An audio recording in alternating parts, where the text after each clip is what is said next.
Pandemi virus corona tidak hanya mengancam kesehatan fisik, namun juga kesehatan mental setiap individu.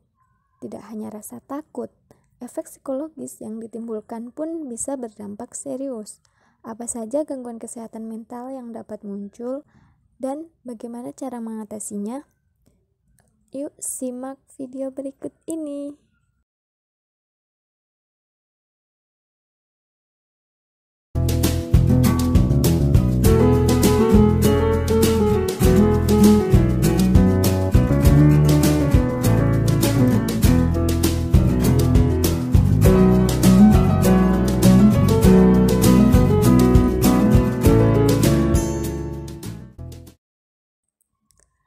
Pada video kali ini, kita akan membahas bagaimana tips supaya tetap sehat mental di masa pandemi COVID-19. Ada 3 poin penting dalam materi ini yang akan kita bahas. Yang pertama, definisi sehat mental. Yang kedua, stres di masa pandemi. Dan yang ketiga, tips tetap sehat mental. Pada poin pertama, kita akan membahas definisi sehat mental. Apa sih sehat mental? Menurut WHO, sehat mental diartikan sebagai kondisi individu yang berada dalam keadaan sejahtera, mampu mengenal potensi dirinya, mampu menghadapi tekanan sehari-hari, dan mampu berkontribusi di lingkungan sosialnya.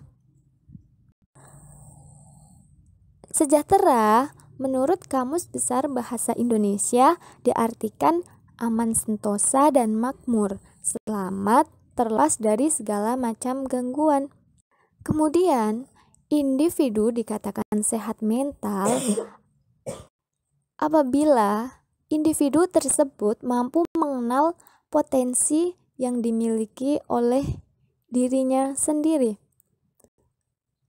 Misalnya, individu tersebut mengenal bahwa ternyata saya memiliki potensi di bidang IT. Saya memiliki potensi dalam hitung-menghitung. Ternyata saya memiliki potensi di bidang olahraga. Nah, contohnya seperti itu. Lalu, individu dikatakan sehat mental apabila mampu menghadapi tekanan sehari-hari. Nah, tekanan di sini yang dimaksud adalah bisa dikatakan sebagai masalah. Jadi individu yang sehat mental itu ia mampu menghadapi masalah yang muncul dalam kehidupan sehari-hari. Ia mampu mengendalikan emosinya, mampu mengatasi segala permasalahan yang dihadapi. Dan individu dikatakan sehat mental itu apabila ia mampu berkontribusi di lingkungan sosialnya. Misalnya, lingkungan sosial terkecil adalah keluarga. Apabila individu mampu berkontribusi seperti misalkan membantu mencuci piring, menyapu. Nah, hal-hal kecil seperti itu merupakan salah satu kontribusi yang bisa dilakukan oleh seorang anak dalam lingkungan sosial keluarga seperti itu. Apakah teman-teman di sini termasuk individu yang sehat mental? Oke, selanjutnya poin yang kedua, stres di masa pandemi. Menurut WHO, stres yang muncul selama masa pandemi COVID-19 dapat berupa yang pertama, ketakutan dan kecemasan mengenai kesehatan diri sendiri maupun orang yang disayangi. Apakah kalian merasakannya? Seringkali ketika kita mendapatkan berita atau kabar seputar COVID-19, apalagi mendengar kasus positif dan dekat dengan lingkungan kita. Nah, tentu kita akan merasa khawatir dengan kesehatan diri kita sendiri.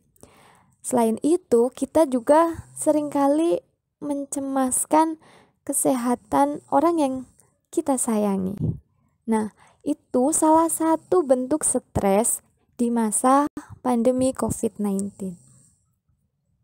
Selanjutnya, yang kedua, stres di masa pandemi dapat berupa perubahan pola tidur dan atau pola makan.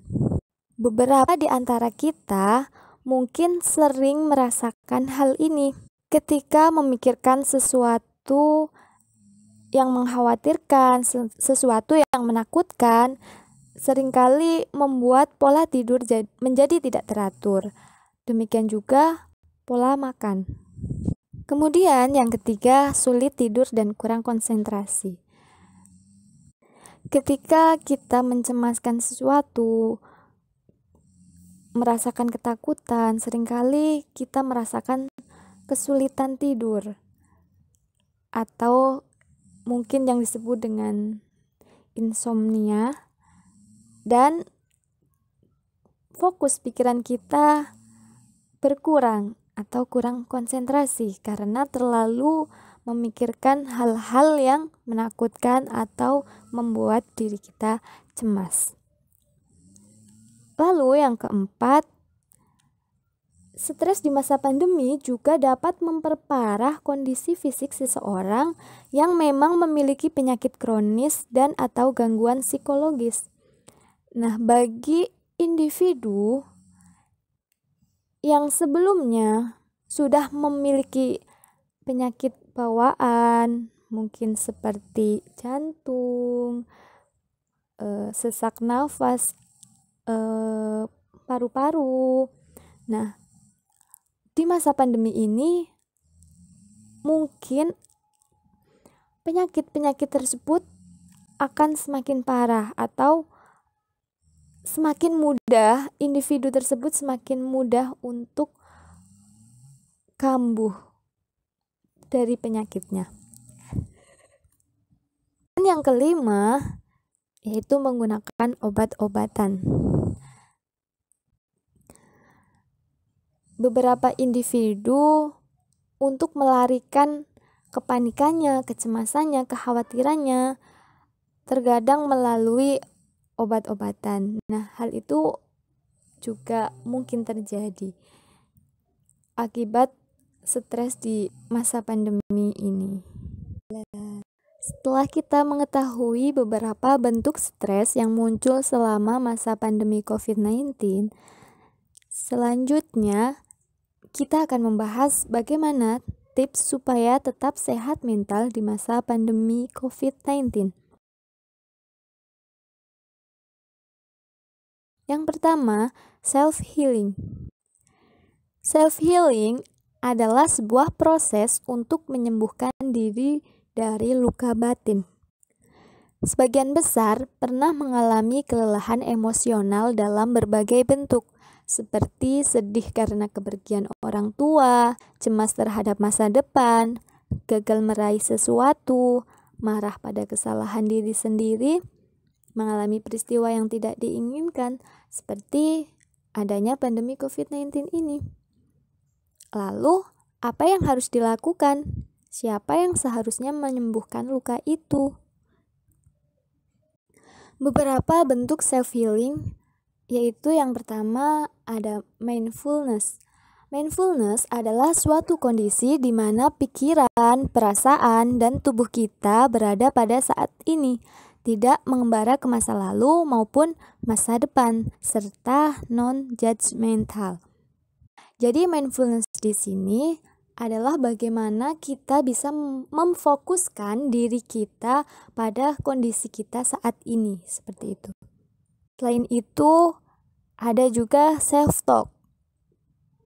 Self-talk yaitu bicara pada diri sendiri dengan kalimat yang positif. Perlu kita ketahui bahwa emosi cenderung dipengaruhi oleh pikiran kita. Sehingga penting untuk kita memperbaiki kembali apa yang menjadi isi pikiran kita, karena pikiran yang positif akan meningkatkan kualitas emosi dan perasaan. Selain mindfulness dan self-talk, bentuk self-healing bisa juga berupa expressive writing. Kita bisa merefleksikan pikiran dan perasaan yang kita alami selama masa pandemi ini dalam bentuk tulisan. Seperti itu. Tips yang kedua, supaya kita tetap sehat mental di masa pandemi COVID-19, yaitu melalui pendekatan spiritualisme. Spiritualisme merupakan kunci ketenangan hidup kita. Nah, pahami bahwa ada hal-hal yang dapat kita kendalikan dan ada pula hal-hal yang tidak dapat kita kendalikan. Misalnya, adanya pandemi COVID-19 ini. Adanya pandemi COVID-19 ini termasuk hal-hal yang tidak dapat kita kendalikan karena itu merupakan kehendak yang maha kuasa, kehendak Allah Subhanahu wa Ta'ala. Namun, ada hal-hal yang dapat kita kendalikan, seperti kita dapat mencegah penularan supaya kita tidak tertular COVID-19, seperti dengan menjaga jarak, ketika mengharuskan keluar rumah memakai masker dan selalu menjaga kebersihan. Itu adalah termasuk hal-hal yang bisa kita kendalikan, yaitu dengan mencegahnya, seperti itu. Jadi adanya COVID-19 itu merupakan hal yang tidak dapat kita kendalikan karena itu kuasa Allah. Namun supaya kita tidak tertular, kita bisa mengendalikan hal itu dengan ikhtiar, tetap menjaga kebersihan dan memakai masker, selalu menjaga jarak, seperti itu. Kemudian paham juga bahwa ada zat yang maha kuasa, yang maha mengendalikan segala sesuatu. Jadi kita tidak boleh serta-merta marah-marah. Ini gara-gara ada COVID-19, saya jadi gagal, misal gagal study tour, saya jadi gagal ke rumah saudara, saya jadi gagal bla bla bla yang lain. Nah, hal itu tidak semestinya. Sebagai seorang muslim, kita bersikap yang demikian. Jadi kita harus paham bahwa ada zat yang maha kuasa, jadi itu sudah merupakan kehendak Allah, seperti itu, dan Allah lah yang maha mengendalikan segala sesuatunya. Jadi kita harus bisa menerima apapun yang terjadi, seperti itu. Kemudian kita juga harus tetap bersyukur, bersabar, seraya tetap melakukan ikhtiar terbaik untuk menjaga diri, baik diri sendiri maupun orang lain, supaya terhindar dari COVID-19. Nah, bersyukur kita bisa belajar dari rumah. Meskipun kita belajar, kita masih bisa berdampingan dengan keluarga, seperti itu. Bersyukur atas nikmat sehat dan lain sebagainya. Dan tentu kita harus tetap bersabar dan tetap optimis bahwa pandemi ini akan berlalu, seperti itu. Dan salah satu cara yang dapat dilakukan oleh seorang pelajar untuk meningkatkan spiritualisme yaitu bisa melalui dengan menulis artikel tentang kebersyukuran, nikmatnya belajar dari rumah, rasa syukur atas nikmat sehat, dan lain sebagainya.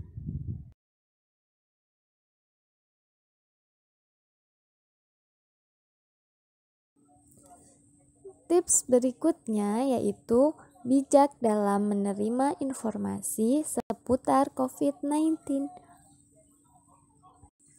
Pastikan bahwa kita menerima informasi mengenai COVID-19 yang dapat dipercaya atau valid dan reliable. Kemudian, batasi waktu dalam membaca berita. Tetapkan berapa kali dalam sehari kita mengakses berita, misalnya sekali di pagi atau di sore hari, atau 2 hari sekali. Jangan sampai waktu yang kita miliki habis hanya untuk update berita terkini. Tanpa kita sadari, dengan mendengar berita, kepanikan kita akan semakin meningkat sehingga dapat menurunkan imunitas tubuh kita sendiri. Lalu, saring sebelum sharing. Jadi, kita perlu menyaring informasi sebelum men-sharingnya. Bijak dalam memberikan informasi ke orang lain agar tidak menimbulkan kepanikan kolektif.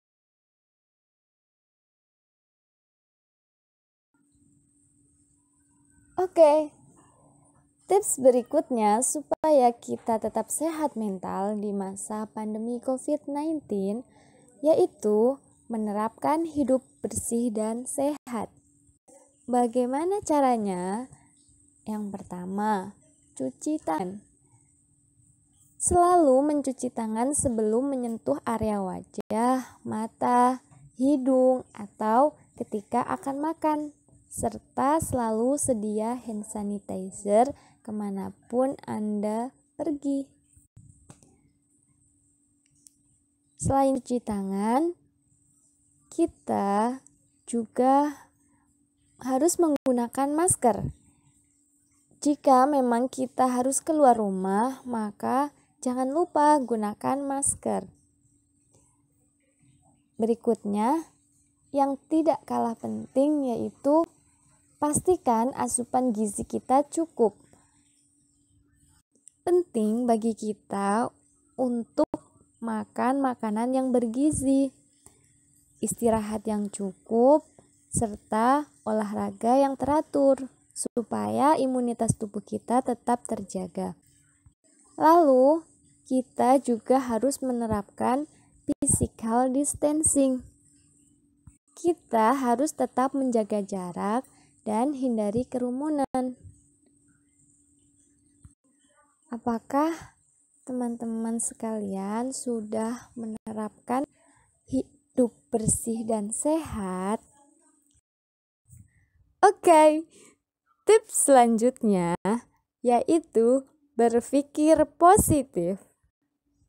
Berpikir positif menjadi salah satu cara yang efektif untuk menanggulangi rasa cemas yang berlebihan. Penting bagi kita untuk berpikir positif bahwa semua elemen, entah itu WHO, pemerintah, dokter, para peneliti, maupun masyarakat yang peduli, semuanya sedang melakukan upaya terbaik. Berpikir positif, namun tetap realistis. Berpikir positif harus diimbangi dengan sikap realistis bahwa pandemi COVID-19 ini memang berbahaya dan berpotensi mematikan.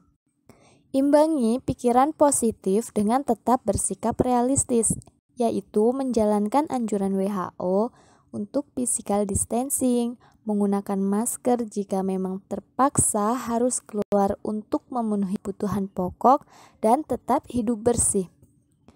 Maka, keliru apabila kita mengandalkan pikiran positif yang kita bangun, lalu kita justru mengabaikan dengan himbauan pemerintah. Mari tetap tumbuhkan pikiran positif bahwa himbauan untuk physical distancing di masa pandemi ini adalah bentuk cinta terbaik yang bisa kita berikan kepada sekitar untuk menekan laju penyebaran virus COVID-19. Tips berikutnya, pastikan kita tetap terhubung pada social support. Meskipun saat ini kita sedang menerapkan physical distancing, namun kita harus tetap terhubung melalui sosial media.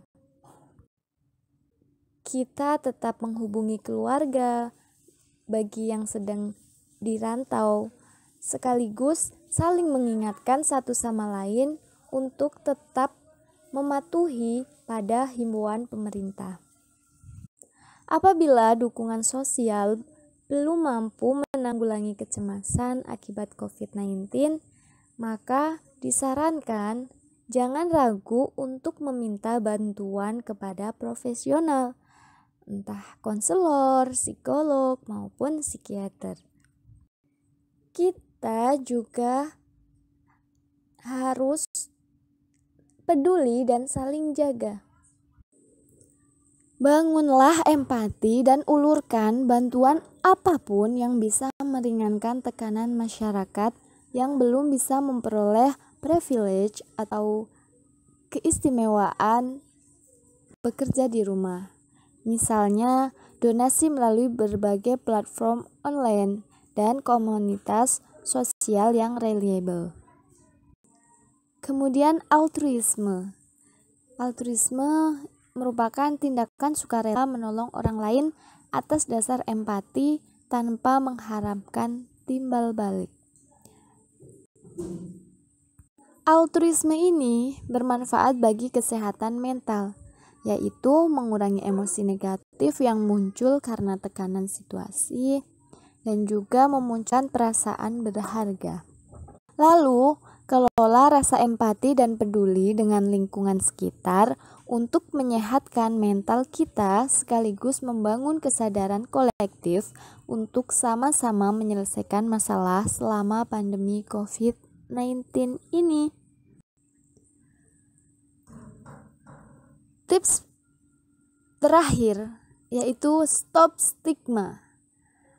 Menghadapi situasi pandemi COVID-19 ini tentu bukan dengan panik, apalagi hingga memunculkan stigma terhadap tenaga medis dan pasien yang menderita COVID-19.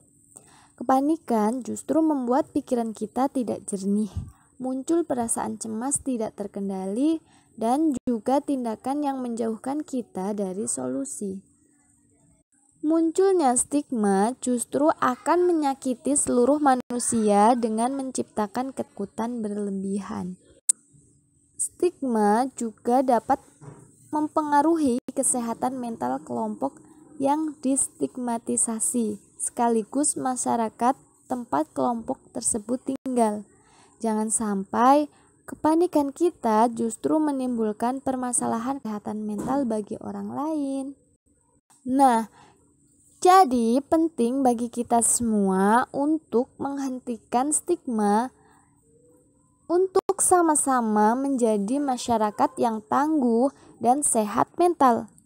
Saatnya masyarakat dan tenaga medis saling peduli dengan meningkatkan empati, karena pandemi COVID-19 hanya akan berakhir apabila ada kesadaran kolektif untuk patuh dengan prosedur selama masa pandemi dan saling jaga satu sama lain. Demikian tadi ada 8 tips supaya kita tetap sehat mental di masa pandemi COVID-19 ini. Semoga apa yang saya sampaikan dapat bermanfaat. Mari bangun empati, tetap saling jaga dan saling peduli ya. Terima kasih.